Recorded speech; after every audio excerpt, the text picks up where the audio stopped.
দেখো তোমাদের ক্লাস 8 আজকে যে অঙ্কগুলো করাবো কোর্সে দেখি 1.2। দেখো 10 নম্বরের যে অঙ্কগুলো আছে, নিচে সংখ্যামালাকে দুটি বর্গের অন্তরূপে প্রকাশ করতে বলেছে। তা এখানে আমাদের কতগুলো ফর্মুলা খুব ইম্পর্টেন্ট জানতে হবে। A square minus B square মানে A plus B into A minus B, আর একটা হচ্ছে এ বির ফর্মুলা আমরা জানি, A plus B by two whole square minus A plus B by two whole square. আচ্ছা, প্রথমে দেখো 391 গুণ 409 আছে। এখানে অঙ্কগুলো করার সময় তোমাদের কতগুলো জিনিস খুব ইম্পর্টেন্ট, সেটা হচ্ছে এই যে 391 আর 409 এই দুটোকে এমনভাবে ভাঙতে হবে না, এমনভাবে ভাঙবো যাতে মানে A plus B into A minus B, মানে দুটোরই ফর্মুলাতে এ আছে বি আছে, মানে এ আর বি রাখতে হবে একই, এবং প্লাস মাইনাস করে কিন্তু 391 409 আসতে হবে। মানে দেখো 391 তো মানে 400 বিয়োগ 9 কত হচ্ছে 391। আবার দেখো 409 আছে, 400 যোগ 9 409 হচ্ছে। মানে দেখো 400 মানে এ আর 9টা হচ্ছে বি, মানে এ মাইনাস বি। এদিকে দেখো 400 প্লাস 9 মানে এ প্লাস বি, মানে এ মাইনাস বি ইন্টু এ প্লাস বি, মানে এটা সেম বি বিটা সেম। কিন্তু আমার লজিকটাও পেয়ে গেলাম, কিন্তু 400 বিয়োগ 9 মানে 391, 400 যোগ 9 মানে 409। তাহলে এটা কার ফর্মুলা? এ স্কোয়ার মাইনাস বি স্কোয়ারের ফর্মুলা। এ মানে হচ্ছে 400, বি মানে হচ্ছে 9, তাহলে বি স্কোয়ার মানে 9 এর হোল স্কোয়ার। এবার এই অবধি অঙ্কটা শেষ হয়ে গেল। কেন? দেখো অঙ্কটাই বলেছে নিচের সংখ্যামালাকে দুটি বর্গের, বর্গ মানে মাথায় 2, তা দেখো দুটি বর্গের অন্তররূপে, অন্তর মানে হচ্ছে বিয়োগ, দুটোরই বর্গ আর অন্তর, তাহলে এই রূপে প্রকাশ করতে বলেছে। করে ফেললাম। পরের অঙ্কটা দেখো, 2 নম্বর অঙ্ক 10-2, 4x plus 3y 2x minus 3y এরকম ফরম্যাটে আছে। তা আগের অঙ্কটা একটা সংখ্যা দেওয়া ছিল, প্লাস মাইনাস করে আমি এ স্কোয়ার মাইনাস বি স্কোয়ারের ফর্মুলা পেয়ে যাচ্ছিলাম, কিন্তু এটা দেখো একটা এ plus B A minus B এরকম কিন্তু পাচ্ছি না, কেন 4x ওখানে 2x আলাদা হচ্ছে। এখানে যে আমরা দুটি বর্গের অন্তরূপে প্রকাশ করবো, এখানে একটা অন্য ফর্মুলা ব্যবহার করব। দেখো এই যে আমি পাশে লিখে দিয়েছি, A plus B by two whole square minus A minus B by two whole square, এই ফর্মুলাটা ব্যবহার করবো। মানে এই যে 4x প্লাস 3y এটাকে এ ধরবো, আর 2x মাইনাস 3y এটাকে বি ধরবো, তাহলে এ প্লাস বি বাই টুর whole square minus A minus B. এবার দেখো দ্বিতীয়টা এ মাইনাস বি যখন লিখছি আমি, মাইনাসে মাইনাসে কিন্তু প্লাস হয়ে যাচ্ছে, ঠিক আছে, মাইনাসে মাইনাসে কিন্তু প্লাস, মানে 4x plus 3y minus 2x মাইনাসে মাইনাসে প্লাস 3y হয়ে গেল।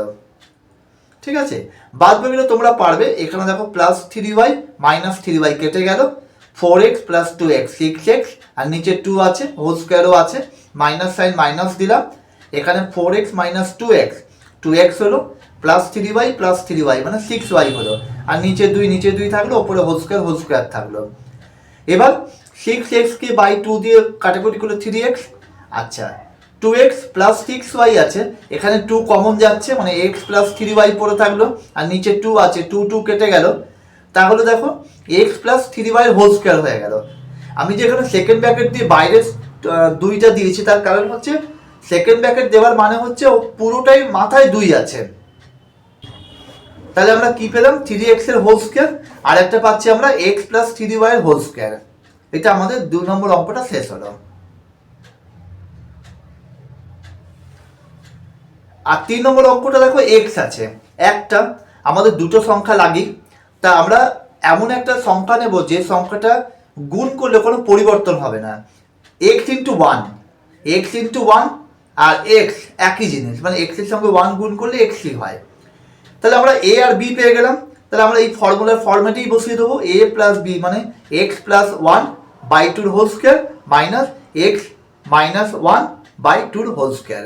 এটা ফর্মুলা বসিয়ে দিলাম, অঙ্কটা হয়ে গেল। দেখো 13 এতে কি বলেছে, x প্লাস 1 বাই এক্স সমান সমান 4 হলে দেখাও যে x square plus 1 by x স্কোয়ারের এক্স স্কোয়ার সমান সমান 14 এবং x4 প্লাস 1 বাই x4 এর সমান সমান 194। দেখো প্রথমত যে অঙ্কটা বলেছে x প্লাস 1 বাই এক্স সমান সমান 4 মানে 4, আমরা উভয় পক্ষকে বর্গ করে পাই, এটা লিখবো। এটা লিখতেই হবে, কিন্তু না লিখলে তুমি যদি এখানে বর্গ করো কিন্তু এখানে না লেখো তাহলে কিন্তু অঙ্কটা কেটে দেবে। উভয় পক্ষকে বর্গ করছে, বর্গ মানে হচ্ছে মাথায় 2, তাহলে মাথায় 2 দিয়েছি। কেন দিলাম দেখো, a প্লাস বি হোল স্কোয়ারের ফর্মুলা হয়ে যাচ্ছে, মানে এক্স প্লাস 1/x এর whole square, a plus b whole স্কোয়ারের ফর্মুলা হয়ে যাচ্ছে a square plus 2x into 1/x, এটা b, 2ab plus b square, b square মানে 1/x এর হোল স্কোয়ার, আর 4-এর মাথায় 2 মানে 4 দুটো, 4 গুণ 4 16। দেখো এক্স এক্স কেটে গেল, তাহলে এখানে কি পড়ে থাকলো x square plus 2 plus 1/x, x এর হোল এক্স স্কোয়ার সমান সমান 16। আমরা প্লাস 2টা এইদিকে আছে, এইদিকে নিয়ে চলে আসবো, -2 হয়ে যাবে, 14 হয়ে গেল। দেখো এটাই প্রথমে বার করতে বলেছিল। আবার এখানে প্রমাণিত লিখতে হবে কিন্তু, যেহেতু ওখানে উত্তরটা বলেই দিয়েছিল তাই আমাদের প্রমাণিত লিখতে হবে। ঠিক একই রকমভাবে দ্বিতীয় যে পার্টটা বলেছে একই রকমভাবে করব। এক্স স্কোয়ার প্লাস 1/x স্কোয়ারের সমান সমান 14 আছে, এটারও উভয় পক্ষকে বর্গ করে দেবো। আগে যেরকম অঙ্কটা করলাম ওইভাবে এগোবো, দেখবো পরের যে উত্তরটা ওটা পেয়ে যাব। একই রকমভাবে করবে, দেখো পরের উত্তরটা বেরিয়ে গেছে, এখানেও প্রমাণিত লিখবো। এবার যদি তোমাদের অঙ্ক করা মানে পরীক্ষার সময় ধরো এই যে তোমরা যে অঙ্কটা করছো এখন, সেখানে যখন x square plus 1/x square x square সমান সমান 14 এটা বলে দিয়েছে, যদি এই অঙ্কটা বলে না দিয়ে ডাইরেক্টলি শুধু এই অঙ্কটা দিত তাহলে কিন্তু প্রথম ধাপের অঙ্কটা করতে হতো। কারণ প্রথম ধাপের অঙ্কটা মানটা x square plus 1/x square সমান সমান 14 না পেলে তোমরা কখনো দ্বিতীয় ধাপটা করতে পারবে না। ফলে এখানে বলেছে ঠিক আছে, না বললেও তোমাদের প্রথম ধাপটা করে মানটা বের করে তারপর কিন্তু দ্বিতীয় ধাপটা করতে হতো। ঠিক আছে।